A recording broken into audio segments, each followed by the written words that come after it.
kepada keluarganya, kepada para sahabatnya, dan mudah-mudahan sampai kepada kita selaku umatnya di akhir zaman. Amin ya Allah ya Rabbal Alamin.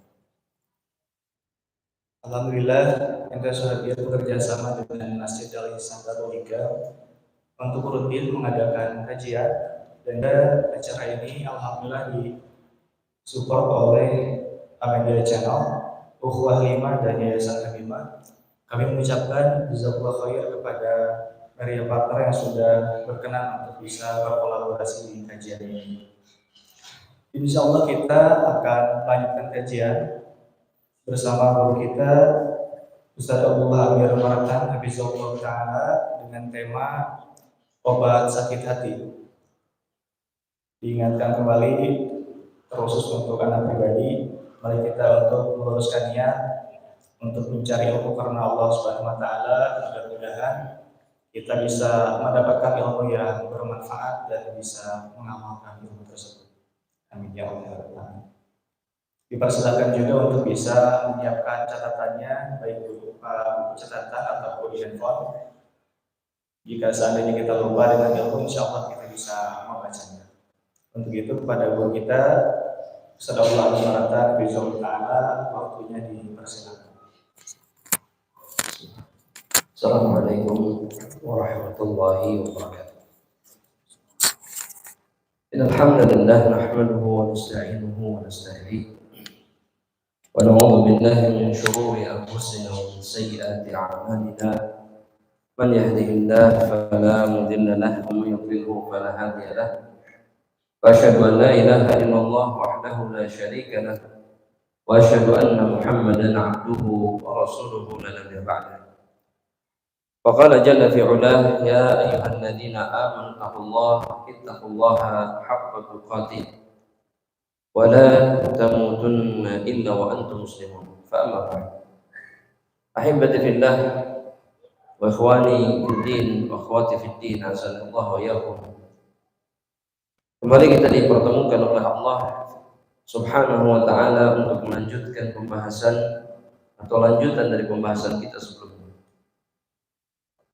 Setelah kita membicarakan bagaimana hati seorang hamba Allah Subhanahu wa taala itu kemudian bisa berubah dari keadaannya yang baik berubah menjadi sakit,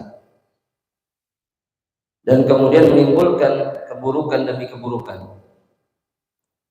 Tentunya bagi seorang hamba Allah Subhanahu wa taala, banyak di antara hamba-hamba Allah yang lebih sibuk dengan penyakit tubuhnya dibandingkan dengan penyakit yang menimpa hatinya. Padahal sebagaimana yang disyaratkan oleh para ulama di antaranya Al-Imam Ibnu Qayyim rahimahullahu taala, bahwa jika penyakit tubuh itu membunuh seseorang, maka dia hanya akan terpisah, terputus dari dunia. Tapi ketika penyakit hati membunuh hati seseorang, maka penyakit itu memutuskan seseorang dari dunia dan akhirat. Dan inilah yang semestinya kita sadari, bahwa meraba dan kemudian melihat keadaan hati adalah kewajiban setiap dari kita. Dan ketika seseorang merasakan adanya penyakit atau banyak sekali penyakit di dalam dadanya, maka sesegera mungkin dia semestinya kemudian memperbaiki keadaan hatinya tersebut. Nabi Muhammad sallallahu alaihi wasallam dalam hadis yang diriwayatkan oleh Imam Muslim dari sahabat Hudzaifah ibnul Yaman, Nabi Muhammad SAW mengatakan, tu'radul fitan kal hasiri udan udan, kata Nabi Muhammad SAW.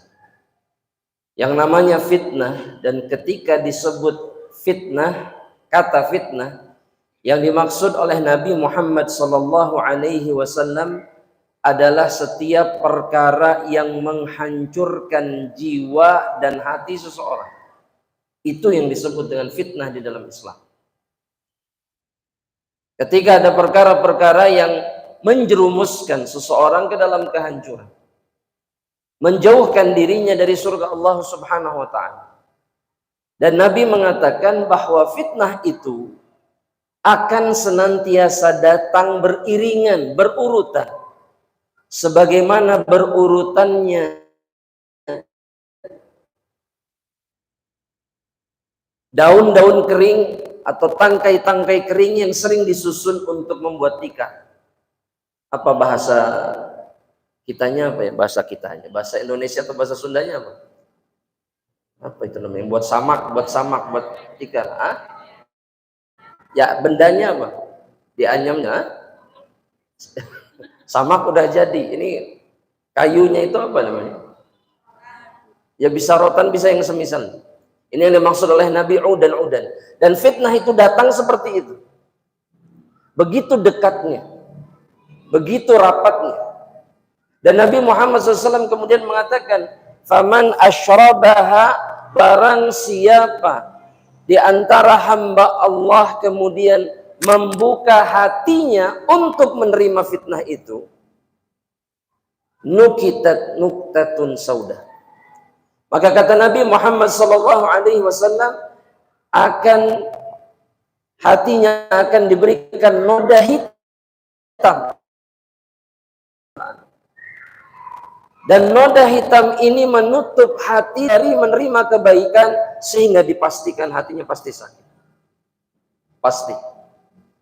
Kalau kita berpikir bahwa hati ini ketika ternoda kemudian keadaannya biasa saja, tidak. Dia menghalangi cahaya Allah untuk masuk ke dalamnya. Dan Nabi Muhammad SAW kemudian mengatakan, "Faman ankaraha", barang siapa yang mengingkari fitnah-fitnah itu, menolak, tidak mengizinkan fitnah itu kemudian masuk ke dalam hatinya, ditolak. Dan itu yang semestinya dilakukan oleh setiap dari kita. Bukan kemudian menyerah di hadapan ujian, di hadapan fitnah, di hadapan godaan. Kebanyakan dari kita seperti itu. Ini kok godaan datang terus, gimana ya? Gimana apanya? Yang harusnya dilakukan, jangan engkau biarkan godaan itu masuk ke dalam hatimu. Jangan kemudian memposisikan diri kita seakan kita harus menyerah terhadap fitnah-fitnah itu. Karena jika seseorang melakukannya, kata Nabi Muhammad SAW, nukitat qalbuhu, dan nukitat qalbuhu nuktatun sauda. Barang siapa yang menolak, kata Nabi Muhammad SAW kemudian, nukitat qalbuhu nuktatun bayda. Hatinya akan diberikan titik putih oleh Allah Subhanahu wa ta'ala. Jadi selama ini kita berpikir kalau berdosa titik hitam. Jika kita menolak dosa, Allah akan hiasi hati kita dengan titik putih. Yang membuat kemudian kata Nabi, hati ini bercahaya. Dan dia siap menerima semua kebaikan yang dijanjikan oleh Allah Subhanahu wa ta'ala. Tapi kalau kita ditanya sekarang, kita lebih sering menolak atau menerima? Bu, Pak, lebih sering nolak atau nerima? Terima. Maka jangan salahkan siapapun kemudian ketika keadaan jiwa dan hidup kita tidak baik-baik. Karena kita sendiri yang telah merusak sumber kebaikan di dalam diri kita, yaitu hati. Ustaz, kenapa saya nggak paham kalau nuntut ilmu hati, dosa, hati, itu tidak akan pernah terpisahkan. Itu yang menghalangi segala. Bahkan Nabi dalam hadis yang sedang kita bacakan mengatakan apa? Orang yang menerima fitnah terus kepada hatinya itu, memasukkan fitnah terus ke dalam hatinya, maka hati ini akan berubah kalkuzil makhjiyah. Dia akan berubah seperti punggung wajan yang menghitam karena api, karena asap. Ya, apa itu bahasa Sundanya? Mehong. Ya, mehong. Ya. Kita lihat saja, melihat mehong saja, atau mehong, apa bahasa Indonesia itu mehong teh? Ya gosong gitu, asap, itulah pokoknya mehong lah, lebih bagus mehong. Mehong, kena tangan saja kita pengen cuci, nggak ada yang langsung kemudian ke wajahnya jadi apa? Jadi masker gitu, nggak ada kan? Jijik kita, padahal dia debu.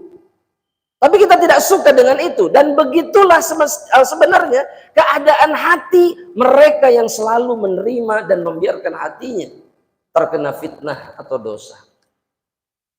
Dan yang lebih buruk dari itu apa kata Nabi? Kalau sudah begini keadaannya, kalau sudah begini keadaan hatinya, maka dia hati ini la yunkiru munkaran, dia tidak akan mengingkari kemungkaran, wala ya'rifu ma'rufa, dia tidak akan mengenal kebaikan. Dan di saat itulah kemudian hati akan mati. Dan celakalah orang-orang yang seperti itu. Dan ini yang semestinya kita takutkan terjadi kepada diri kita. Kadang-kadang kita berada dalam keadaan yang betul-betul mengerikan ketika kita menyaksikan kemungkaran, tapi hati ini sama sekali tidak ingin, tidak bisa mengingkarinya. Sebenarnya itu adalah keadaan hati kita yang dipenuhi dengan dosa. Binasa. Dan jika seseorang mengalami ini, cepatlah kemudian untuk memperbaiki keadaannya. Jangan dibiarkan begitu saja, demi Allah. Kita hidup di dunia ini hanya sekejap, sejenak. Dan kita diminta oleh Allah untuk selamat dan menyelamatkan diri. Dan yang harus senantiasa kita ingat juga, bahwa ketika hati keadaannya seperti ini, apa kebaikan yang bisa kita dapatkan? Banyak orang mengeluh, tapi dia lupa bahwa semua yang terjadi karena dirinya sendiri. Dia lupa untuk melihat dadanya, melihat hatinya. Apa yang terjadi dengan hatinya? Namun Allah Subhanahu wa ta'ala kemudian memberikan jalan keluar dari semua perkara ini. Dan ini yang harusnya menjadi fokus kita di dalam hidup. Ketika kita merasa ada yang salah dengan hati kita, maka cari obatnya. Sama kita juga, kalau sakit kepala minum apa? Obat. Sakit perut minum apa? Obat. Yang dicari apa? Obat. Sakit gigi? Sakit gigi cari apa? Cari obat. Ini penyakit tubuh. Kita tidak pernah nyaman dengan penyakit tubuh kita. Lantas kenapa kita harus nyaman, kemudian bisa nyaman dengan penyakit-penyakit yang ada dalam hati kita? Dan kemudian tidak pernah mencari obatnya. Tenang. Kalau hatinya sakit, tenang. Betul tidak? Oh enggak. Mana enggak? Ya. Orang kemudian hanya terganggu ketika hatinya sakit hati sama orang, baru terganggu. Betul tidak? Oh kepikiran terus, aduh jahat orang itu jahat. Tapi ketika hatinya yang rusak, dia tidak pernah terganggu. Semestinya seseorang kemudian betul-betul takut jika dia berada dalam keadaan seperti itu. Makanya Nabi, catat di catatannya, Nabi mengatakan begini, ini tolak ukur hati yang sehat, yang masih berfungsi. Ya, Nabi mengatakan dalam satu hadis, ya, seingat saya di hadis riwayat Imam Tirmidzi atau Abu Daud, ya. Nanti saya pastikan lagi.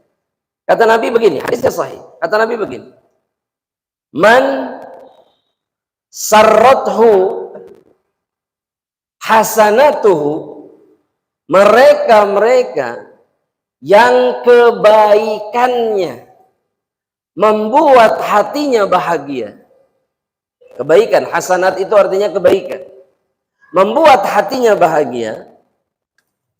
Wasa'atuhu sayyi'atuhu, dan kemudian keburukan atau dosanya membuat hatinya sakit atau tersakiti. Jadi beban, ketika dia berdosa itu jadi beban bagi hatinya. Tersakiti hatinya, berat hatinya. Maka kata Nabi Muhammad SAW, fahuwa mu'min, maka yang seperti ini adalah mukmin yang sejati. Dan ketika ini tidak terjadi, maka hati kita sudah rusak dan berpenyakit. Sekarang nilai diri kita sekarang. Ketika kita berdosa, tenang atau tidak, atau khawatir. Ya Allah, ini salah, ini nggak benar, ini nggak boleh. Itu mukmin. Dan ketika dia berbuat baik, dia bahagia. Itu yang mendatangkan kebahagiaan yang sebenarnya. Habis sholat, tenang, bahagia. Habis kajian ilmu, bahagia. Habis melakukan ini dan itu, senang, hatinya lapang.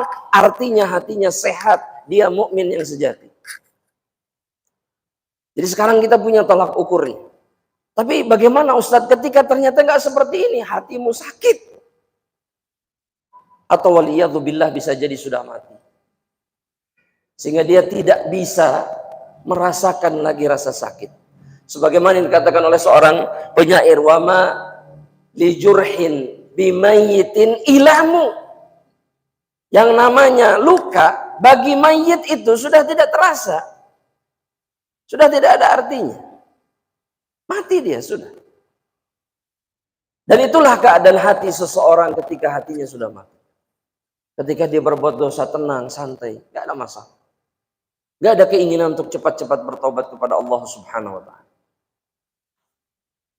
Nah ketika ini ternyata yang ada dalam dada kita, maka obati. Nah para ulama mengatakan ahibati fillah, bahwa diantaranya Imam Ibnu Qayyim dalam kitab beliau Ighathatul Lahfan atau yang lainnya, Ad-Da' Dawa juga sama. Kata Imam Ibnu Qayyim rahimahullah ta'ala, sumber obat terbaik dan terkuat baik untuk penyakit tubuh li amradil jasadiyah ataupun li amradil batinah, ataupun untuk penyakit batin, itu adalah kalamullah. Dia adalah kalamullah, kitabullah, firman Allah Subhanahu wa ta'ala.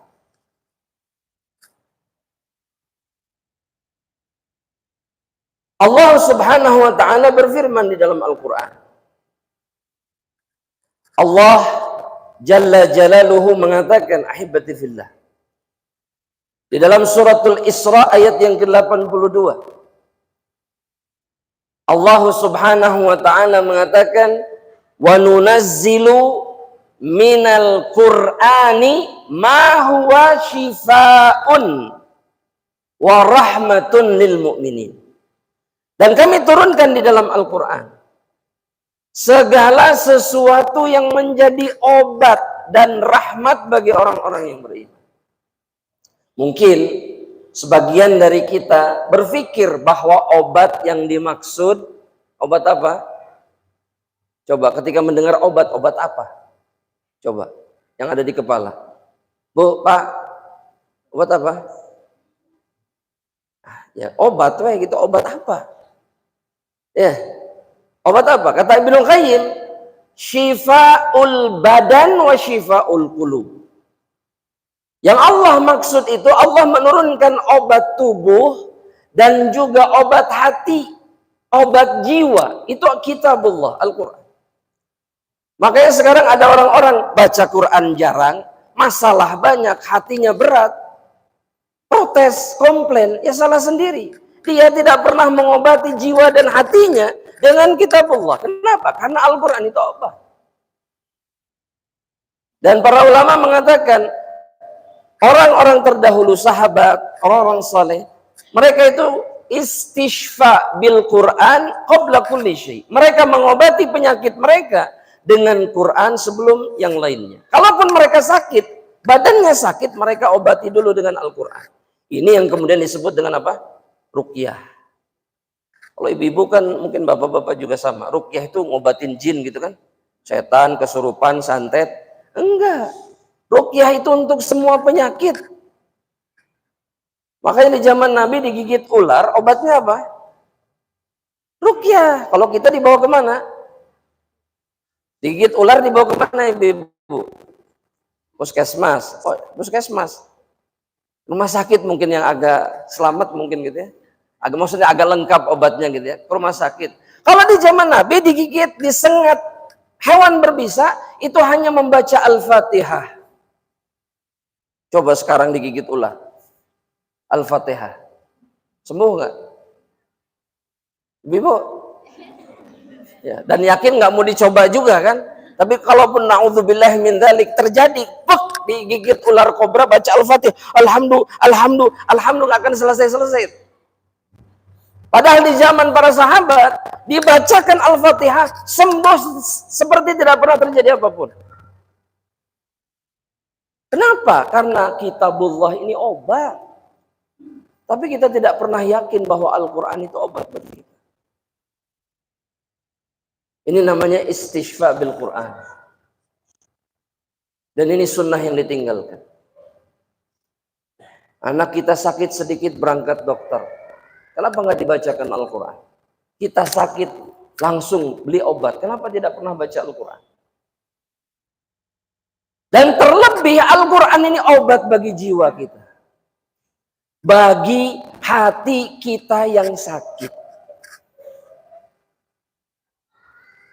Makanya Allah Subhanahu wa taala ketika berbicara tentang Al-Quran di dalam Al-Quran, apa kata Allah? Ala bidzikrillahi tatmainnul qulub, kata Allah Subhanahu wa taala. Yang dimaksud zikir di situ adalah ketika seseorang mengingat Allah dengan membaca ayat-ayatnya.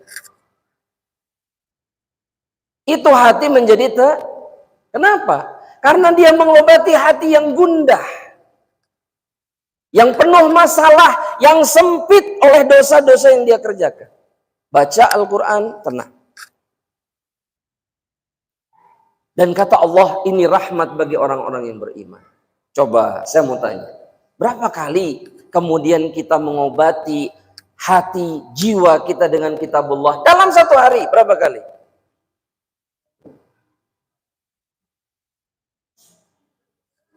Hah? 5 kali dalam sholat. Dalam sholat, Bu? 5 kali dalam sholat? Oh iya, lumayan. Tapi yang dimaksud bukan itu. Itu mau wajib kan? Itu pun juga bacanya asal-asal. Alhamdulillahirrahmanirrahim. Amin. Udah kelas selesai. Iya.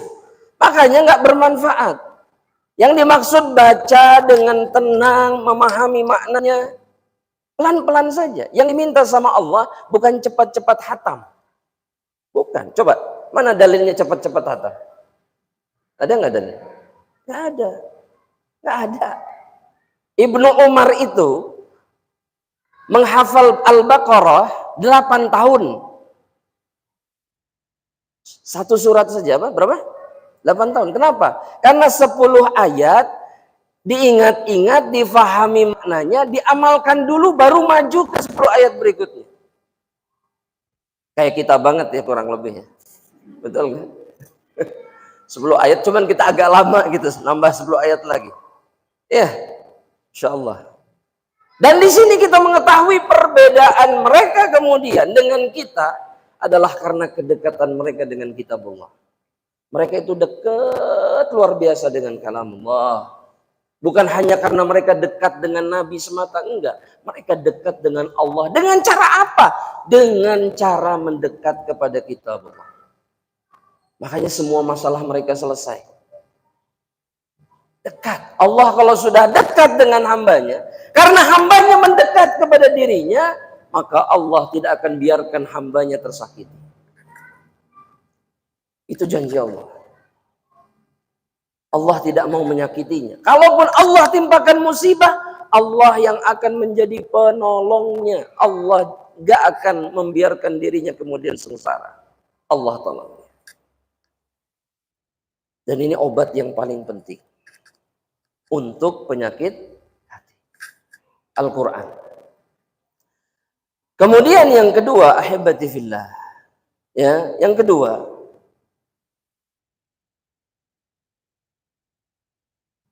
kata Al-Imam Ibnu Qayyim rahimahullah ta'ala, dengan menghindarkan diri ya dari 5 penghancur hati. Jadi 5 penghancur hati ini nggak boleh ada dalam hati. Ini penghancur paling berat, paling besar. Ya. Seperti kalau saya ambil contoh ya, ambil contoh ini sebagai ilustrasinya. Kalau orang nggak pingin kena penyakit gula, harus menghindarkan apa? Gula, jelas ya. Karena ini yang paling berbahaya dan penyebab penyakit yang paling berbahaya. Bahkan konon katanya dia penyebab semua penyakit. Kalau sudah gula, semua organ ada segala macam. Karena darah yang kena, organ tubuh hancur dan seterusnya. Gula. Nah hati juga sama. Nah ada 5 kata Ibnu Qayyim. Disebutkan dalam kitab Ad-Da' wa Dawa. Yang pertama, dan ini yang paling beracun, yang paling menghancurkan hati dan jiwa seseorang. Asyirk. Menghindarkan diri dari kemusyrikan. Sudah. tinggalkan semua perkara yang berbau syirik.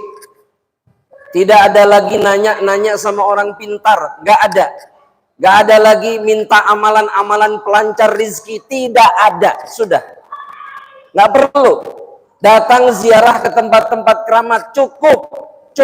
Itu menghancurkan hati dan jiwa kita, cukup. Karena apapun yang kita minta, kalau jiwa kita baik, maka Allah pasti akan memberikannya. Jadi langsung aja sama Allah, nggak usah bergantung sama makhluk. Itu yang pertama. Yang kedua kata beliau, ya, yang kedua, mukhalafatus sunnah, menyelisihi sunnah, menyelisihi sunnah. Menyelisihi Nabi adalah penyebab hancurnya hati dan jiwa seseorang. Allah Subhanahu wa taala itu mengatakan di dalam Al-Qur'an, ya, di dalam surat Al-A'raf ayat yang ke-158. Coba dilihat. Surat apa? Ayat 158. Kata Allah Subhanahu wa taala, wattabi'uhu la'allakum tahtadun. Di akhir ayatnya Allah mengatakan begini, ikuti Nabi Muhammad sallallahu alaihi wasallam, ikuti, jangan selisihi, maka kalian pasti akan mendapatkan petunjuk kepada seluruh kebaikan. Dan ini konsekuensinya, maka kalian jauh dari apa? Kebaikan. Dan yang akan menggantikan kebaikan apa? Maka hancurlah hati dan jiwa seseorang. Itu pasti. Ini mungkin jarang kita sadari. Ya. Padahal mengikuti Nabi di antara perkara yang membuat jiwa dan hati kita baik. Ya, ini jangan dianggap remeh. Ini penyebab kedua, menyelisih apa? Nabi. Jangan menyelisih Nabi. Kalau sudah menyelisih Nabi, sudah pasti jiwa dan hatinya tidak baik. Karena dengan mengikuti Nabi, di antara gambarannya, kenapa kau Ustaz harus mengikuti? Dan kenapa menyelisihinya berbahaya? Karena dengan mengikuti Rasulullah SAW, Allah memberikan cintanya kepada kita. Karena dengan mengikuti Rasulullah SAW, Allah merahmati kita. Karena dengan mengikuti Nabi Muhammad SAW, Allah menghapuskan dosa-dosa kita. Karena dengan mengikuti Nabi Muhammad SAW, Allah menjadikan surga sebagai tempat kembali kita. Itu hanya dengan mengikuti Nabi Muhammad SAW. Ya, jadi nggak ada yang sepele di dalam mengikuti Nabi. Meskipun perkara yang kecil. Perkara yang apa? Kecil. Ya. 157 ya?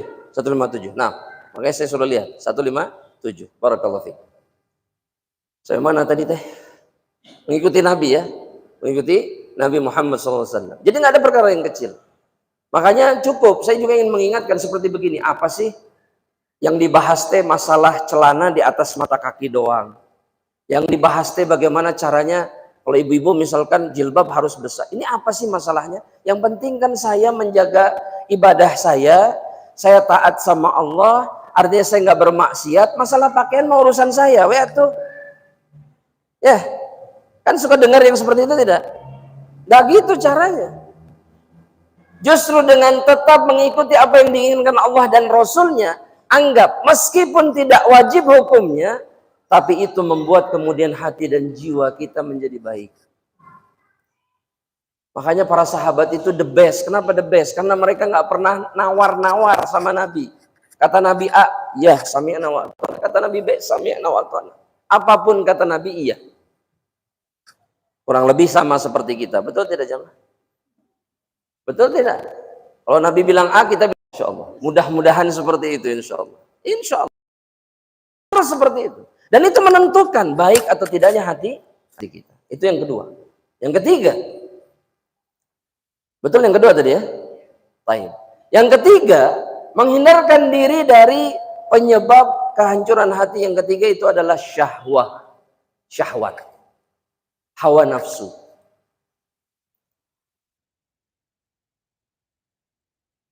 Hawa nafsu. Dan ketika disebut hawa nafsu, ya, Ibu-ibu dan bapak-bapak sekalian, hawa nafsu ini adalah dorongan yang membuat seseorang lebih mengikuti keinginan dunianya dibandingkan keinginan akhirat. Itu disebutnya apa? Syahwat. Ada yang baik dan lebih banyak yang buruk. Contoh.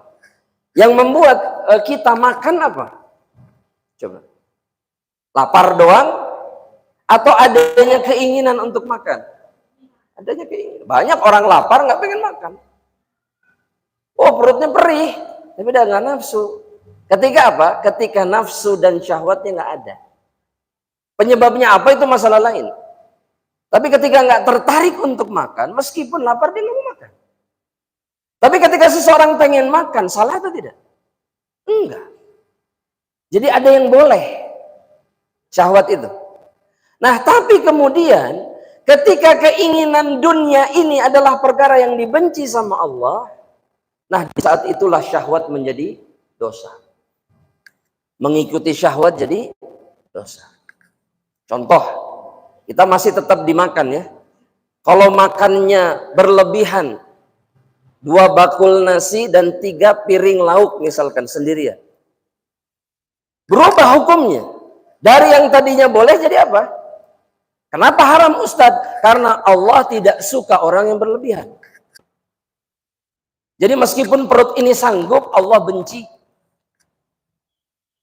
Dan ini berlaku untuk semua kenikmatan dunia. Jangan berlebihan. Berlebihan meskipun kita punya uangnya, kita sanggup, itu dibenci sama Allah. Dan jangan pernah berharap kemudian apa yang kita punya itu akan diberkahi sama Allah. Allah nggak suka. Ya, jadi nggak bisa orang mengatakan, harta-harta saya, suka-suka saya, nggak bisa. Harta kita itu dari siapa? Makanya yang benar adalah suka-sukanya Allah. Kata Allah nggak boleh, titik, itu urusan Allah. Kewajiban kita cuma apa? Ikut. Sama siapa? Allah. Dan kemudian tidak banyak protes kepada Allah Subhanahu wa ta'ala. Sebetulnya sekali lagi kalau kita pikir-pikir, memang kita sendiri yang bikin hati dan jiwa kita ini rusak. Ya, syahwat diikuti terus. Ya, ketika kata Allah nggak boleh, kali-kali lah. Dan nggak sering ini, cuman sekali. Ini namanya ittiba'ul hawa, dan inilah yang menghancurkan hati. Makanya Allah bilang dalam Al-Quran, dalam ayat yang sering kita dengar, dalam surat An-Nazi'at. Dalam surat apa? An-Nazi'at.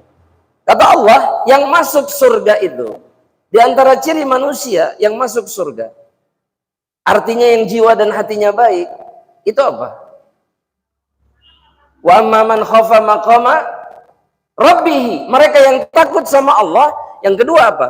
Wa nahan nafsa 'anil hawa, menahan jiwanya dari hawa nafsu, dari mengikuti hawa nafsu. Itu kuncinya.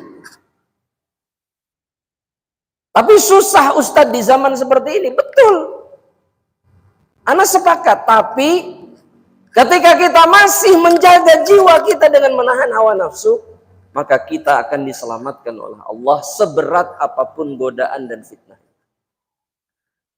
Istiqomah. Hidup cuma satu kali. Ya, yang benar itu hidup satu kali, bukan untuk foya-foya, pesta-pesta, ngikuti hawa nafsu. Yang benar, hidup hanya satu kali, maka jangan sia-siakan dan gagalkan semua kesempatan untuk bisa masuk surga. Jangan. Ini waktunya untuk kita menghabiskan waktu mencari kesempatan untuk bisa masuk ke dalam surga Allah Subhanahu wa ta'ala. Itu yang keberapa Ibu? Yang ketiga. Yang keempat,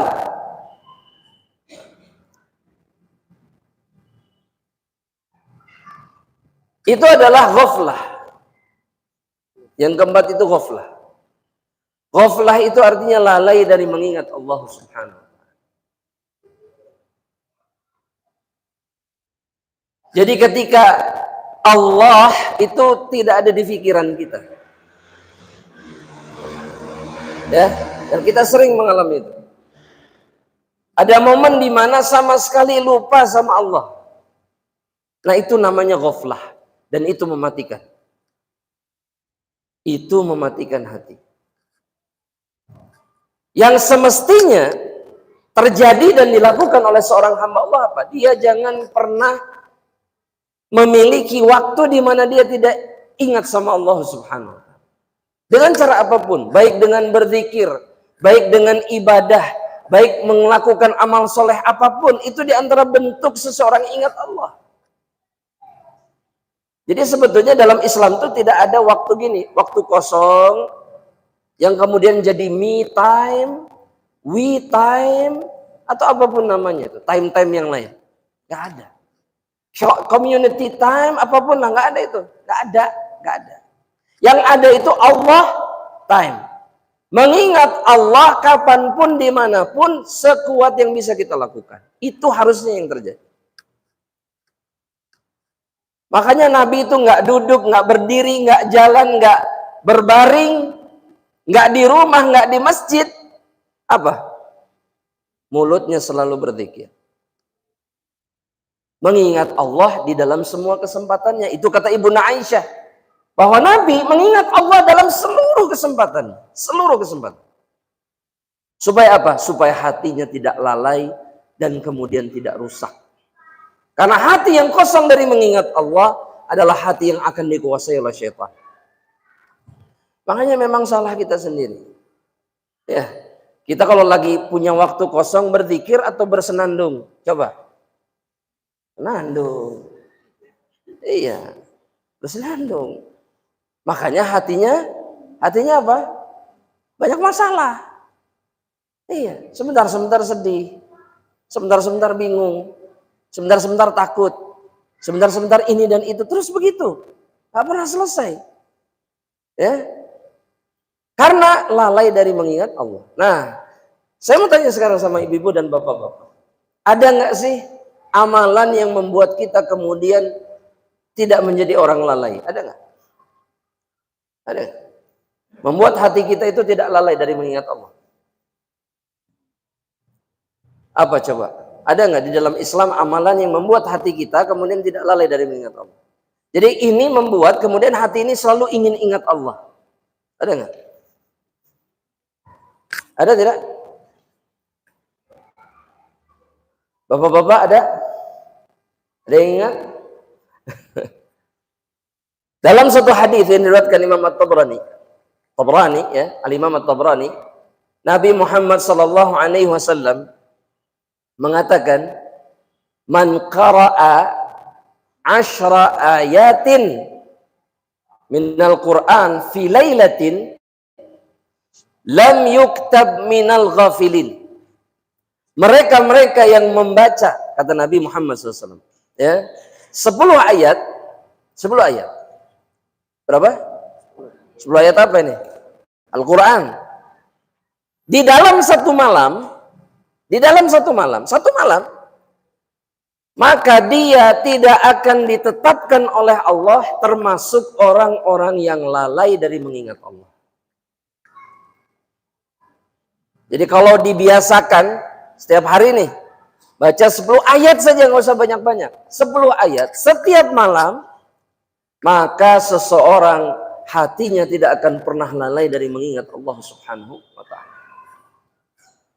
Ini mudah tidak, ibu-ibu sekalian? Mudah tidak? Mudah? Dikerjakan tidak? Insya Allah, ya, insya Allah. Atau sudah mengerjakan sebelumnya? Ya, alhamdulillah. Minimal yang suka baca surat apa? Kalau mau tidur?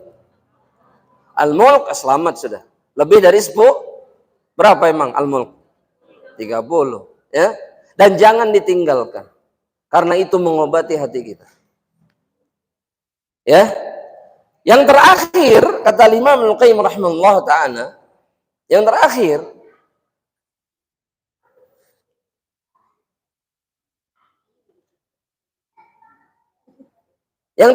itu adalah adamul ikhlas, yang menghancurkan hati ketika kita melakukan sesuatu bukan karena Allah dan nggak mengharapkan balasan dari Allah.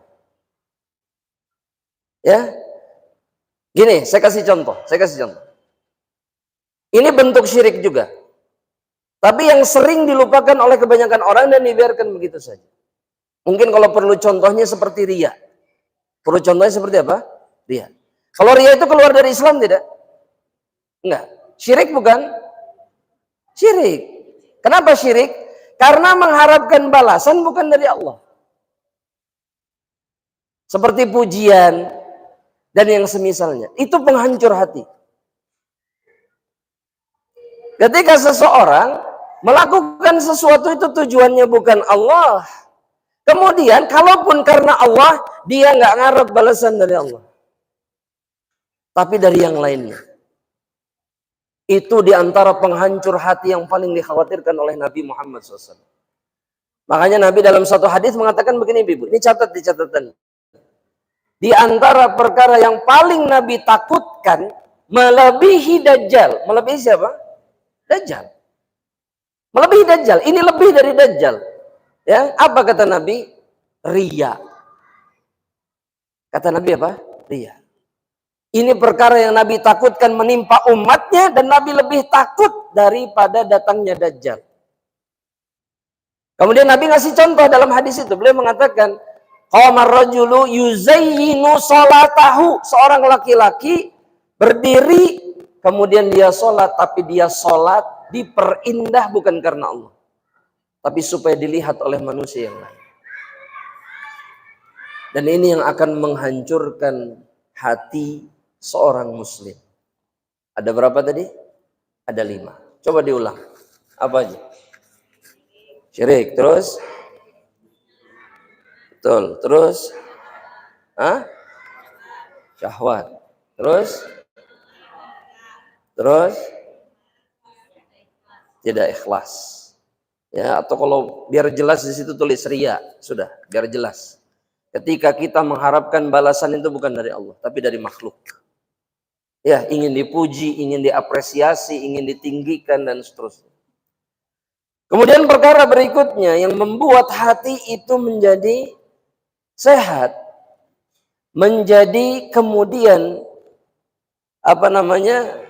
siap untuk menerima kebaikan, itu adalah ketika seseorang sempurna cintanya kepada Allah. Jadi di antara obat hati itu adalah kamalu mahabbatillah. Sempurna dalam cinta kepada Allah Subhanahu wa ta'ala. Nah, saya mau tanya sekarang. Orang kalau sudah cinta, ini nggak bicara sama Allah ya, ini sesama makhluk. Kalau sudah cinta, tanda cintanya yang jujur apa? Jadi tanda kejujuran cintanya apa? Mau berkorban. 1. Terus apa lagi? Apa? Selalu mengingatnya. Terus apa lagi? Ada sebetulnya puncak cinta tuh ada tandanya apa? Apapun yang diminta dia taati. Ya. Istilahnya kalau sama orang yang dicintainya, misalkan ini, loncat dong dari jembatan, loncat itu kalau cintanya. Iya.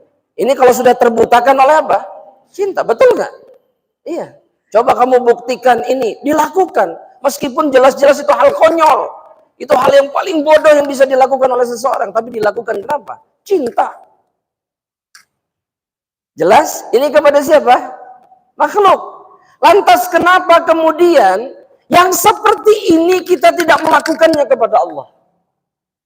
Padahal yang paling pantas untuk sangat dicintai itu siapa? Allah. Hanya Allah, tidak ada yang lain. Makanya betul kata ibu-ibu tadi. Tanda cinta itu ketika seseorang mau berkorban. Terus apa lagi tadi? Apa? Selalu mengingat. Terus apa lagi? Puncaknya tadi apa? Apapun yang diinginkan, maka pasti dilakukan. Yang diminta ditaati. Begitu juga dengan manusia yang sempurna cintanya kepada Allah. Apapun yang yang diinginkan oleh Allah untuk dikorbankan, dia akan melakukannya. Dan dia tidak akan pernah melupakan Allah. Maka keadaan ini membuat seseorang kemudian pasti hatinya akan senantiasa dirahmati, dicintai, diberkahi oleh Allah Subhanahu wa taala. Makanya Syekhul Islam mengatakan begini. Syekhul Islam Ibnu Taimiyah rahimahullah taala mengatakan begini. Kata beliau, "A'dhamu wasaili ilajil qalb", jalan terbesar untuk mengobati hati yang sakit itu adalah dengan cara an yamtali'a qalbul insan bihubbillah. Ketika hati itu dipenuhi cinta kepada Allah Subhanahu wa taala, maka hati itu akan berubah keadaannya menjadi sangat baik ketika dia sangat mencintai Allah Subhanahu wa taala. Ya. Jadi kalau ibu-ibu pengen tahu ibu-ibu atau bapak-bapak cinta sama Allah, lihat tanda-tanda yang tadi. Mau berkorban tidak untuk Allah Subhanahu wa taala? Selalu ingat tidak? Dan yang terakhir, dan ini puncaknya, semua yang diperintahkan Allah ditaati atau tidak? Jika tiga-tiganya tidak ada, maka pertanyakan cinta kita kepada Allah. Masih punya cinta tidak sama Allah Subhanahu wa taala? Ya, kita sama makhluk diminta bukti saja, kita buktikan. Mana bukti cintamu? Oh, dibuktikan. Lantas kenapa kita tidak membuktikan cinta kita sama Allah Rabbul Alamin? Buktikan. Baru Allah akan memberikan kebaikan kepada kita. Ya, jadi mulai sekarang itu sibuk mencari cinta siapa? Allah. Sudah, jangan sibuk sama makhluk. Ya, cinta makhluk itu ada batas waktunya, betul tidak? Betul Ibu? Ada batasnya? Berapa tahun Ibu? Batasannya? Mungkin baru nikah saja sudah hilang cintanya. Baru nikah sudah, kok gini ya ternyata? Kok begitu? Itu sudah langsung hilang. Ini makhluk. Tapi anehnya diperjuangkan. Mati-matian. Gak bisa, gak boleh. Saya tidak ridho. Tapi kalau sama Allah kita gak pernah memperjuangkannya. Terus udah begitu minta surga sama Allah. Ya Allah, minta surganya dong. Minta rizki sama Allah, terus udah cintanya pas-pasan, bahkan gak ada minta seluruh kebaikan dari Allah. Kan aneh. Aneh gak ini Bu? Kita juga sama. Ada orang nyebelin, benci kita, terus minta kebaikan dari kita. Mau dikasih gak? Mau dikasih gak? Kita mau bilang apa sama dia? Kita mau bilang apa sama dia? Enak aja. Iya. Allah juga sama, enak aja, ya, nggak nunjukin apa-apa, pengen balasan, nggak ikut sekolah, pengen lulus, ya, nggak ikut sekolah pengen lulus, pengen dikasih ijazah, ini kan aneh, ya. Itu perkara yang keberapa Ibu? Ketiga ya, 3 obatnya ketiga kan, betul? Iya, yang keempat sekarang, yang keempat. Itu adalah al-muraqabah wal muhasabah. Yang mengobati hati seseorang itu adalah ketika dia senantiasa merasa diawasi oleh Allah dan dia selalu mengecek keadaan hatinya yang disebut dengan muhasabah. Karena orang muhasabah itu, ya, orang muhasabah itu ibu-ibu bukan hanya saja ngecek. Ini harus kita paham. Kan sering kita mengatakan muhasabah dong gitu ya. Bukan ngecek. Bukan hanya ngecek. Muhasabah itu ngecek. Kalau nggak benar diperbaiki. Itu namanya muhasabah. Ya. Jadi harus banyak bermuhasabah. Harus banyak bermuhasabah. Dan kemudian merasa diawasi oleh Allah. Sehingga kita tidak akan pernah memasukkan perkara yang berbahaya bagi kita. Bagi jiwa kita, bagi hati.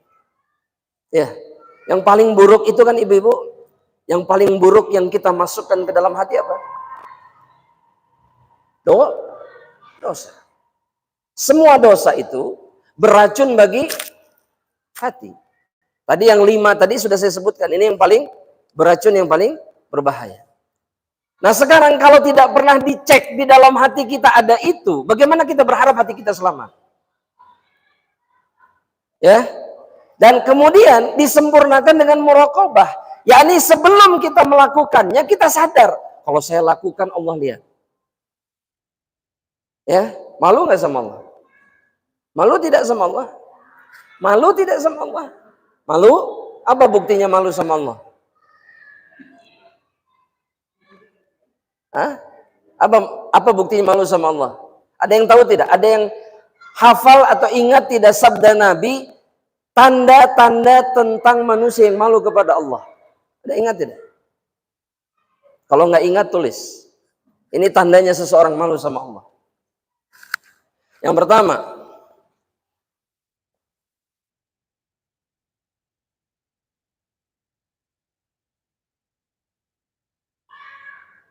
yang pertama itu adalah kata Rasulullah SAW, antahfadzar ra'sa wa mawa. Yang pertama itu adalah ketika engkau menjaga kepalamu dan isinya. Maksudnya dan isinya dari perkara-perkara yang dibenci sama Allah. Kepala dan isinya. Pikiran. Itu tanda pertama manusia yang malu sama Allah. Jadi mikirin yang nggak benar saja dia nggak mau. Itu yang pertama. Yang kedua, tahfadzal batna wa mahawa. Mereka yang malu kepada Allah dengan sebenar-benarnya rasa malu, kata Nabi, adalah orang-orang yang menjaga perutnya dan isinya.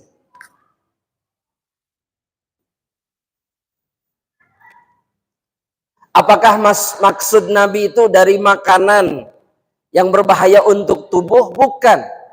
Ini maksud Nabi, yang malu sama Allah itu yang makanannya dijaga. Enggak. Tapi yang tidak memasukkan yang haram ke dalam perutnya. Itu manusia yang punya rasa malu sama Rabb. Yang kedua. Yang ketiga, antadzkural mauta wal bila. Ketika orang yang punya rasa malu sama Allah itu adalah ketika dia mengingat kematian dan mengingat bangkai-bangkai atau jenazah-jenazah yang ada dalam kubur. Itu yang selalu dia ingat. Yang membuat dirinya kemudian takut. Makanya di antara sunnah di dalam Islam itu ziaratul kubur, ziarah. Dan tidak dibatas dengan momen tertentu. Bukan lebaran saja, bukan mau Ramadan saja, enggak. Sesering bagi laki-laki. Bagi ibu-ibu boleh tidak? Boleh tapi tidak sering. Karena kalau terlalu sering, tidak disukai di dalam Islam. Kenapa ibu-ibu? Karena ibu-ibu itu lebih apa? Itu. Allah tahu Allah. Makanya jangan sering-sering. Biar tidak meratap. Itu yang ketiga tadi ya. Mengingat kematian. Kemudian yang keempat, kata Nabi Muhammad SAW, mereka yang punya rasa malu, itu adalah orang-orang yang taraka zinatad dunia. Mereka-mereka yang meninggalkan perhiasan dunia. Artinya hatinya tidak terpaut dengan dunia. Jadi bukan begini pemahamannya. Oh berarti nggak usah sama dunia sama. Bukan itu. Coba pahami. Nabi itu tidak mengharamkan keindahan dunia. Allah pun tidak. Ya, ini yang harus diingat. Tapi yang diharamkan oleh Allah itu apa? Hati ini terpaut dan menjadikan itu sebagai tujuan hidup. Itu nggak boleh. Itu yang tidak boleh di dalam Islam. Dan itu pun yang menjadi tanda manusia yang punya rasa malu sama Allah. Karena tujuan semestinya bukan itu. Tapi apa? Dia nggak mau terlihat sama Allah dalam keadaan apa? Mengejar sesuatu yang tidak boleh dikejar oleh Allah Subhanahu. Dunia itu bukan untuk dikejar, tapi dia apa? Ya mah, dunia itu bukan untuk dikejar, tapi dia apa? Bingung kita jawabnya. Apa coba kira-kira? Bukan untuk dikejar, tapi dia apa? Dimanfaatkan. Bahasanya bijak sekali. Ya, untuk dijalani. Untuk dijalani saja. Dunia itu dijalani. Sebagaimana kita kalau jalan di satu jalan, Apakah seluruh yang kita lihat itu kita berhenti, kita bawa? Enggak kan? Kita hanya melaluinya saja. Kita tahu ini dan itu tapi lewat. Gak ada yang kemudian kita seret, kita bawa untuk sampai ke rumah kita. Gak ada. Lihat mobil Mercedes di jalan, supirnya selalu keluar ada yang masuk, ganti, anda bawa ke rumah. Gak ada. Gak ada kan? Tapi para pecinta dunia itu seperti itu. Apa yang bukan haknya dia ambil. Apa yang haram bagi dirinya dia lakukan. Demi apa? Demi dunia. Demi dunia. Tapi tidak dengan para pencari surga. Jalani saja. Makanya kata Nabi dalam suatu hadis, kun fid dunya ka'annaka gharib aw 'abiru sabil. Jadilah di dunia engkau itu cuma seperti orang yang lewat saja. Atau orang asing. Maksudnya jangan terikat dengan dunia. Orang lewat itu nggak ada yang terikat dengan jalan yang dia lewati, kota yang dia lewati, enggak. Begitulah seseorang yang berhak masuk surga ke dalam surga Allah Subhanahu wa taala. Wallahu taala alam bishawab. Dan yang terakhir jamaah rahmatin Allah, yang terakhir di antara obat penyakit hati itu adalah ghaddul nazar, ghaddul basar. Dengan menundukkan pandangan mata. Karena menundukkan pandangan mata mensucikan hati dan jiwa. Itu yang Allah Subhanahu wa taala katakan di dalam surat An-Nur ayat yang ke-30. Ya. Saya khususkan mata. Kenapa? Karena mata itulah yang kemudian membuat, mohon maaf ya, syahwat seseorang bangkit dan kemudian kemaluannya bermaksiat. Jadi sumbernya apa sebetulnya? Mata, pandangan. Ya. Makanya Allah bilang begini dalam surat An-Nur ayat yang ke-30. Kata Allah, "Qul lil mu'minin an yaghuddu min absarihim wa yahfadhu furujahum." Katakan kepada orang-orang yang beriman, tundukkan pandangan mata mereka. Baru kemudian Allah mengatakan apa? Jaga kemaluan mereka. Kemudian apa kata Allah dalam ayat ini? Dzalika azka lahum. Itu lebih bersih, lebih suci bagi mereka. Kata para mufassirin, linufusihim wa qulubihim. Untuk jiwa dan hati mereka. Dan masalahnya ini yang paling sering kemudian kita lalaikan. Makanya jangan aneh kalau ternyata keadaan hati kita seperti ini. Seperti sekarang. Kenapa? Ini tidak ditundukkan, tidak dijaga. Maka fitnah itu akan selalu masuk. Ya. Dan para ulama sepakat, pandangan mata itu pintu masuknya syaitan yang paling kuat. Pintu masuk kemana? Ke dalam hati. Wallahu ta'ala a'lam bishawab. Nah, ini mungkin yang bisa saya sampaikan insyaallah dalam perjumpaan ini. Hibatifillah. Di akhir perjumpaan jika ada pertanyaan, Anda persilahkan. Mudah-mudahan Allah Subhanahu wa taala menjaga kita semuanya. Amin. Allahumma amin. Fadhal. Ada pertanyaan? Alhamdulillahirrahmanirrahim. Insyaallah Ustaz ada pertanyaan dari YouTube. Namun sebelum itu kami membuka untuk para jamaah yang hadir. Nah, silahkan. Untuk Ikhwan dipersilahkan jika ada yang mau bertanya. Ataupun dari akhwat juga dipersilahkan. Ya ada. Dari akhwat.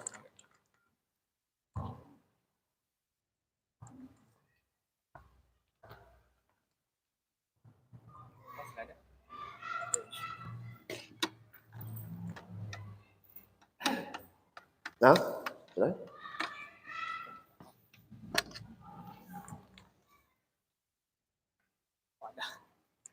ada.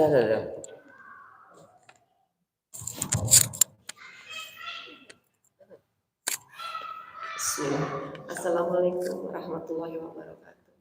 Assalamualaikum warahmatullahi wabarakatuh. Ustaz, saya pengen menanya tentang riya. Sangat dengan sehari-hari itu dekat sekali. Iya. Medsos sekarang hanya untuk maksudnya tidak untuk ke sana, tapi banyak yang berkomen gitu atau langsung secara tidak langsung dengan kamu riak. Padahal maksudnya sih untuk berdakwah gitu ya. Nah, itu jadi galau hati itu gitu. Tolong Pak Ustaz. Iya. Terima kasih. Sama-sama. Barakallahu fiik. Ya. Yang pertama, kalau orang langsung mengomentari apa kebaikan yang kita lakukan dengan mengatakan riya, itu menunjukkan bahwa hati mereka dipenuhi dengan kebencian dan hasad. Itu aja dulu. Karena riya itu yang tahu adalah pelakunya. Dengan siapa? Dengan Allah. Kita nggak bisa memastikan seseorang itu riya atau tidak. Ya. Meskipun Nabi mengatakan kalau orang itu riya, Allah akan bongkar riya. Tapi sekarang pertanyaannya, yang penting kemudian bagi kita, komen orang atau isi hati kita? Mana yang penting? Hati. Selama hati kita tidak ada tujuan riaknya, untuk apa kita memperdulikan orang ini? Itu itu dulu. Yang kedua, memang yang lebih baik itu adalah ketika kita melakukan amal soleh dalam keadaan tidak ada yang tahu, itu lebih baik. Tapi masalahnya juga kemudian tidak semua amal soleh bisa disembunyikan. Betul tidak? Orang dakwah bisa sembunyi-sembunyi tidak? Gak mungkin. Harus terang. Harus. Islam itu dakwahnya terang-terangan. Harus terang-terangan. Ya. Kalau dalam kondisi seperti ini, biarkan urusan hati itu menjadi urusan kita dengan siapa? Dengan Allah Subhanahu wa Ta'ala. Itu satu. Tapi yang saya ingin ingatkan juga, kadang-kadang memang awalnya tidak riya tapi jadi riya. Maka memang hati ini harus dijaga. Dia berubah. Ada doanya. Selain ya muqallibal, ada. Supaya hati ini tidak terjerumus ke dalam kesyirikan meskipun syirik kecil, yaitu riya. Apa doanya? Allahumma inni a'udzubika.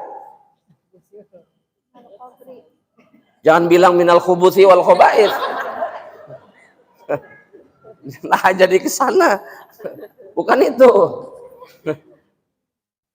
An usyrika bika syai'an a'lamuhu wa astaghfiruka lima la a'lam. Itu doa dalam hadis Bukhari diajarkan Nabi kepada para sahabatnya untuk apa? Agar mereka tidak tertimpa kemusyrikan baik besar ataupun kecil. Ya, hafal nggak doanya? Belum hafal? Belum hafal sama sekali? Kita ulangi lagi. Oh, hafal Ibu, Masya Allah. Coba dibaca, Bu.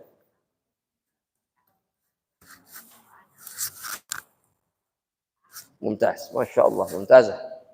Allahumma inni a'udzubika an usyrika bika wa ana a'lam.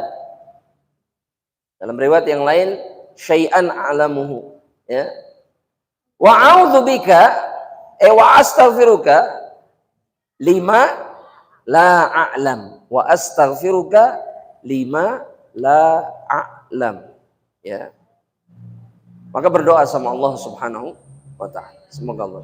Oh, sekali lagi, Allahumma inni a'udzubika an usyrika bika wa ana a'lam wa astaghfiruka lima la a'lam. Wallahu ta'ala a'lam bishawab. Mudah-mudahan terjawab, Bu. Insyaallah, dan mudah-mudahan Allah jaga kita semuanya. Amin. Nah, silakan boleh. Tanya langsung aja dulu. Bentar ya, biar langsung di sini, Tat. Siap. Tadi kita yang obat untuk hati itu kan ada muhasabah ya, Tat, bahwa kita itu mengecek dan memperbaiki inilah kondisi hati kita ya. Nah. Ketika kita udah berusaha lah muhasabah diri gitu, ingat-ingat kita teh apa sih yang salah dari diri kita gitu ya. Tapi tiba-tiba ketika kita berusaha itu tuh lingkungan kita tuh kayak sedikit nggak mendukung gitu ya.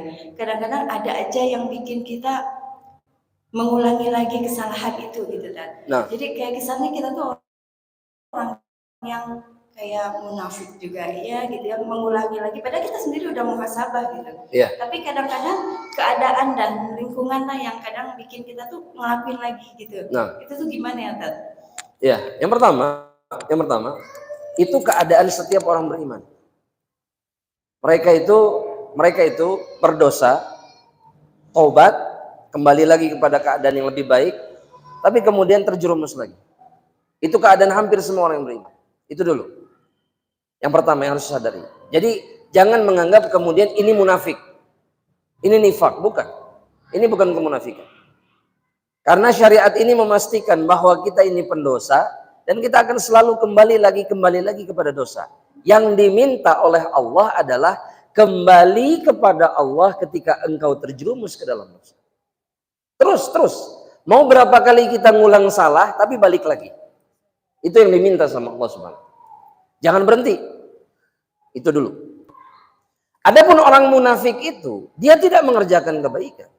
Dia pura-pura baik tapi menyembunyikan kebusukan dan keburukan. Itu munafik. Itu munafik. Jelas ya? Nah yang kedua, kalau kemudian dikatakan lingkungan Ustadz yang membuat anak kembali lagi, maka lingkungan seperti ini tinggalkan. Cari lingkungan yang baik. Ini yang disebut dengan hijrah. Kadang-kadang kita berusaha baik, berjuang untuk jadi baik, tapi lingkungan buruknya tidak ditinggalkan. Ya nggak mungkin. Masih kumpul sama orang nggak baik, ya nggak mungkin baik. Karena seseorang itu tergantung apa? Agama temannya. Nggak bisa.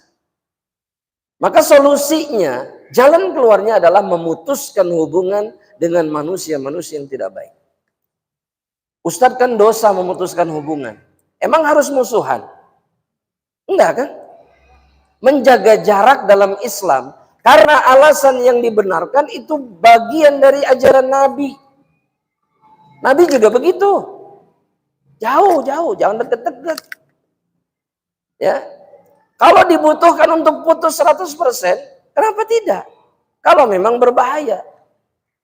Ini kayak begini logikanya Ibu. Kayak begini. Ibu-ibu sama baygon, hubungannya seperti apa? Hah?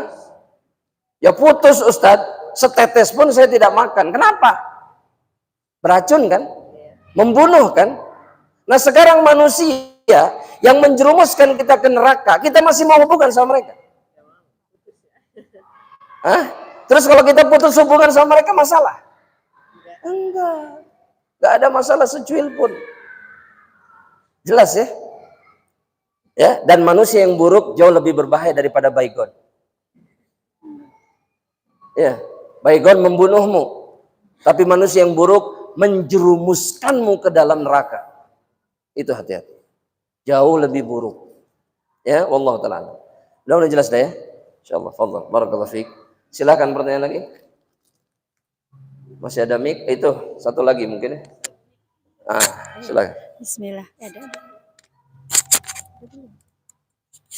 Bismillah.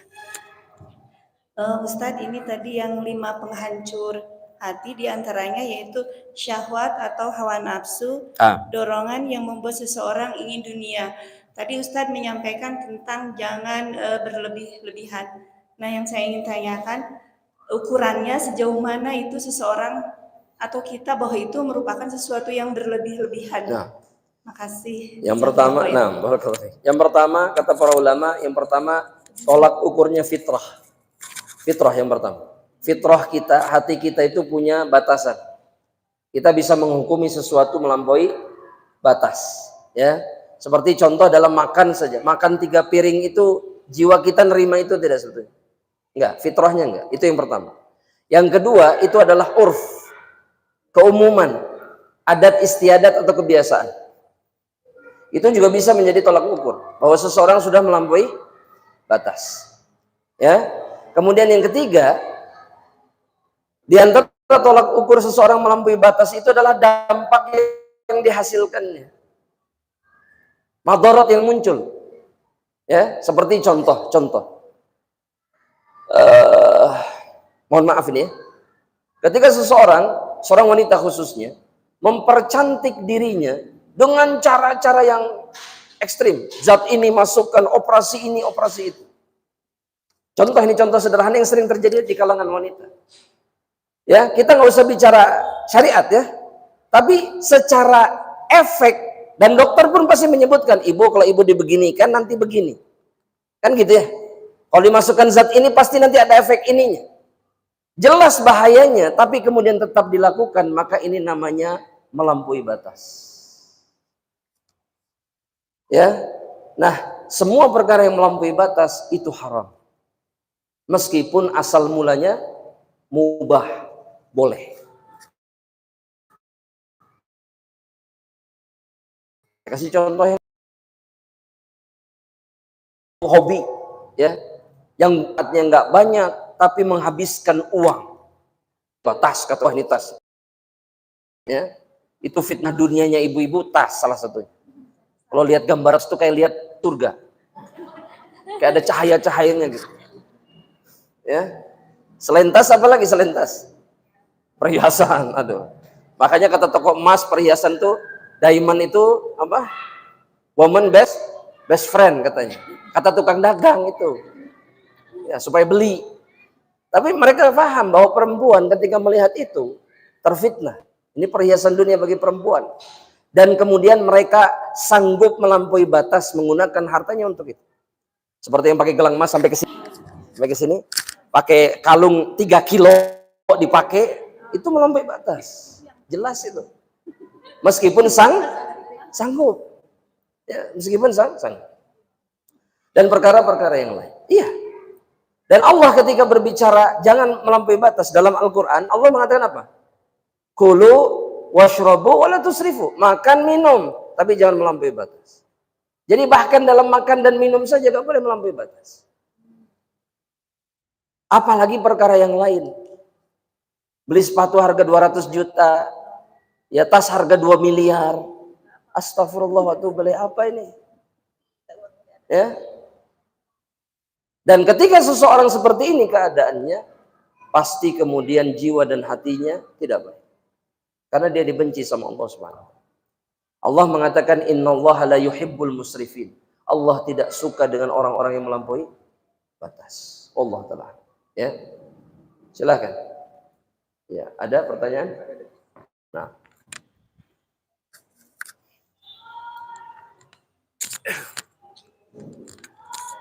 Bismillah, Assalamualaikum warahmatullahi wabarakatuh. Waalaikumsalam warahmatullahi wabarakatuh.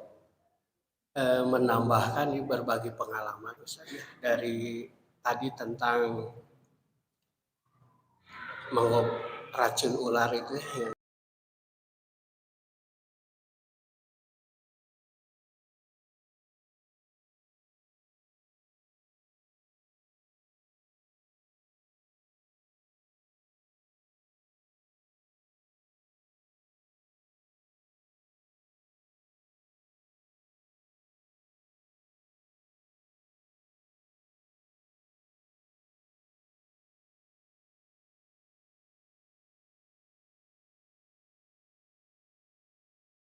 Ustaz, di ruangan itu kayaknya dia udah mengalami perbaikan. Iya. Kata perawat namanya Gilang, ya, orang Cihanjuang. Gilang ada yang nengok, katanya kasih isyarat. Dia menggerak-gerakan alisnya. Itu yang ke satu. Kesananya saya perkembangannya tidak tahu. Iya. Ya. Yang kedua, keponakan saya sendiri dipatuk ular kobra itu, tahunnya saya lupa lagi. Kebetulan 2 kali saya kejadian itu. Istri saya juga tahu, mamahnya ngetuk-ketuk pintu, katanya itu kayaknya dia butuh pertolongan. Nah. Sama ruangannya di situ, tapi tahunnya jauh. Itu yang ngatuk ular kobra ukurannya cukup besar. Saya datang ke sana, ke kakaknya baca Al-Fatihah, ke mamanya juga baca Al-Fatihah. Sampai sekarang anaknya masih hidup, alhamdulillah. Nah, saya yang ingin tanyakan tuh redaksi hadisnya itu, terus derajat hadisnya itu bagaimana? Iya, yang pertama hadis itu sahih, diriwayatkan Bukhari Muslim. Dari seorang sahabat Nabi Muhammad SAW, bahwa mereka sedang dalam perjalanan, kemudian melewati satu kampung, mereka minta dijamu. Dijamu. Jadi begini ibu-ibu, bapak-bapak, kalau kita sedang dalam perjalanan musafir, kita ini dalam Islam punya hak ketika mengunjungi seseorang, kemudian minta dijamu. Itu punya hak. Minta itu boleh. Ya, tapi kaum ini tidak mau menjamu mereka. Maka kemudian mereka melanjutkan perjalanan. Tapi tidak lama mereka dikejar oleh seseorang yang mengatakan bahwa kepala suku mereka itu digigit ular. Jadi kejadiannya setelah berangkat ini dipatuk ular. Ada nggak yang bisa mengobati patukan ular? Maka sahabat ini mengatakan, saya. Langsung, saya. Ketika datang, sebelum ngeruqyah, sebelum baca Al-Fatihah, beliau bilang begini, tapi saya minta bayaran. Apa bayarannya? Sekian ekor kambing. Setuju kata si kaum itu, maka diludahilah lukanya dan kemudian dibacakan Al-Fatihah. Maka seketika sembuh seperti tidak pernah terpatuk ular. Nah ini dikabarkan kepada Nabi. Kata Nabi, kok kamu tahu surat Al-Fatihah itu obat? Kok kamu tahu? Kok kamu bisa tahu? Jadi sebelumnya Nabi belum pernah mengajarkan kepada mereka. Tapi sahabat ini yakin Al-Fatihah bisa menjadi obat. Karena Quran itu obat. Terus bayaran kambing itu, Nabi mengatakan begini, saya minta kambingnya. Kata Nabi. Ya ini hadisnya sahih. Ya, ada beberapa hikmah dalam hadis ini, tapi intinya menunjukkan bahwa Al-Quran itu obat. Kalau butuh bukti, Bapak tadi menceritakan yang sudah koma menghitam wajahnya dibacakan suratul Fatihah ada perkembangan. Keponakannya sendiri digigit kobra sembuh, anaknya masih hidup. Ya, dan itu semua jika seseorang yakin dengan kitabullah. Ya, Allah Taala. Barakallahu fiik, Pak. Jazakumullah khair. Ada satu pertanyaan. Ya, silakan. Terakhir, Fadhil. Assalamualaikum warahmatullahi wabarakatuh. Assalamualaikum. Ustaz, mohon untuk diberikan tips agar bersabar kalau kita disihir orang untuk menghancurkan rumah tangga. Dan bagaimana bisa memaafkan kalau kita tahu orangnya seperti itu. Barakallahu Ustaz. Nah, yang pertama, ketika kita disihir, ingat bahwa sihir itu terjadi atas izin Allah. Dalam surat Al-Baqarah ayat 102 itu, Allah memastikan bahwa syaitan, sihir itu tidak akan pernah bisa memadaratkan siapapun. Wa ma hum bidarrina bihi illa biiznillah. Jadi sihir, penyihir itu nggak bisa menyakiti siapapun kecuali dengan izin Allah. Makanya kalau itu tertimpa kepada kita, ingat dulu, ini semua karena takdir Allah. Nah, ketika kita sadar itu, maka kembali lagi sama Allah yang telah mentakdirkan itu. Agar sihir ini disembuhkan oleh Allah SWT. Dan ingat, semua sihir pasti hancur. Di hadapan ayat-ayat Al-Quran. Itu pasti. Masalahnya sekarang itu lebih sering. Kenapa? Kita ini takut sama sihir. Kita takut sama dukun. Itu yang membuat semuanya tidak bermanfaat. Padahal dukun, setan itu kemampuannya lemah. Selama kita bergantung sama Allah, ya. Dan sihir menghancurkan rumah tangga itu sihir pertama dan sihir dengan apa yang terjadi kepada mereka. Karena seringkali begini, satu sama lain itu justru lebih memperburuk keadaan dengan membenci, dengan mengikuti dorongan sihir. Ini salahnya. Terus keluarga sekeliling juga sama, bukannya membantu menyelesaikan masalah, tapi memperburuk keadaan. Jangan, kalau kita lihat ini aneh, ini nggak normal, obati mereka. Jangan kemudian berpihak ini, melakukan, jangan. Bantu mereka untuk menyelesaikan masalah. Ya, dan kemudian apa tadi? Kalau tahu orangnya, biarkan. Kenapa? Karena Nabi Shallallahu Alaihi Wasallam pernah tersihir dan Nabi dikasih tahu Jibril langsung, nih orangnya, si fulan. Sahabat Nabi pada saat itu Ali, Khalid dan yang lainnya mengatakan begini, minta izin sama Nabi. Ya Rasulullah, tugaskan kami untuk memotong kepalanya. Jadi sudah mau dihukum mati. Tapi kata Nabi, lah, biarkan. Falas. Yang penting saya sudah sembuh. Yang penting buhulnya di sumur ini ambil, hancurkan oleh kalian. Jadi Nabi disihir menggunakan apa? Sisir sama sisa rambut yang ada di sisir itu. Makanya ibu harus hati-hati. Ya, semua benda yang berkaitan dengan tubuh kita jangan buang sembarangan. Karena itu alat untuk menyihir. Saya tahu satu pesantren di Semarang, itu satu pesantren perempuan, 200 sampai 300 orang semuanya kesurupan. Pesantren kesurupan. Ternyata apa? Setelah dicek, ternyata mereka disihir melalui apa? Mohon maaf, melalui sisa darah haid yang ada di pembalut mereka, yang dibuang begitu saja di tempat sampah. Dari situ ternyata setiap kali ada kumpulan sampah itu hilang, selalu hilang. Jadi yang hilang itu, yang lain masih ada, tapi yang itu hilang. Ternyata diambil untuk disihir. Jadi hati-hati, itu faktanya memang. Ya, Allah Ta'ala alam bisawab. Nah, mungkin terakhir ya, fadhil. Satu pertanyaan terakhir. Oh, masih ada? Ustaz, izin bertanya, anak punya keponakan perempuan yang sudah balik, namun dia tidak mau untuk melaksanakan sholat. Sehingga kalau seandainya ibunya menyuruh untuk melaksanakan sholat, anaknya marah besar sampai berteriak-teriak. Nah, bagaimana cara untuk melembutkan hatinya, Ustaz? Nah, mungkin salah satu caranya adalah dengan diruqyah. Bisa jadi ini pengaruh syaitan. Ya, jadi setiap pembangkangan terhadap syariat, kalau sudah dibiasakan, dididik, namun kemudian dia berubah, itu sangat mungkin ada pengaruh syaitan di dalam. Dari mana datangnya? Ini bisa datang dari kemaksiatan, dari kebiasaan mendengarkan, mohon maaf, musik, kemudian tidak ada batasan dalam pergaulan, atau bergaul dengan orang-orang yang memang dipenuhi syaitan dirinya. Contoh, saya kasih contoh ya, soal maupun laki-laki ataupun perempuan, itu kalau diruqyah, itu semuanya ada jin. Jadi di antara faktor yang membuat mereka seperti itu adalah ketika mereka ditumpangi jin. Dan itu bukan satu dua tukang ruqyah yang mengatakan, hampir semuanya. Jadi kalau dibawa ke mereka itu pasti ada setannya, pasti. Ya. Nah, itu bisa menular melalui apa?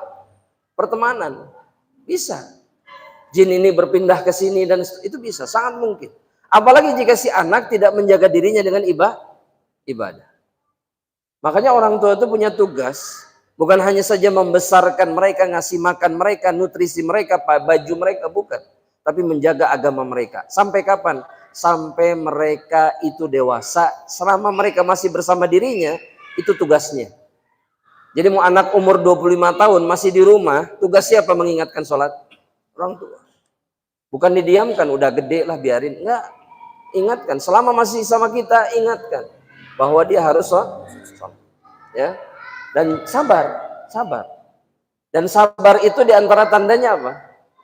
Sabar itu tanda-tandanya apa? Tidak tersakiti oleh reaksi si anak. Yang kedua apa? Tidak pernah bosan untuk terus memberikan nasihat. Itu manusia sabar. Ya, dan itu mudah atau tidak? Oh, berat, perjuangan. Tapi harus dilakukan atau tidak? Harus. Sudah, jangan putus asa. Jangan putus asa. Kata Allah, innallaha ma'as, Allah bersama orang yang bersabar. Allah Ta'ala. Nah. Baik. Nah, Ibu sekalian dan Bapak yang saya muliakan karena Allah Subhanahu wa taala, kita sampai ke akhir perjumpaan kita. Mudah-mudahan Allah mengampuni dosa-dosa kita dan kemudian menjadikan perjumpaan ini perjumpaan yang dirahmati oleh Allah Subhanahu wa taala dan menjadi penyebab dosa-dosa kita diampuni oleh Allah Rabbul Alamin. Aqulu qouli hadza, kita tutup dengan doa kafaratul majlis. Subhanakallahumma wa bihamdika asyhadu an la ilaha illa anta astaghfiruka wa atubu ilaik. Assalamualaikum warahmatullahi wabarakatuh.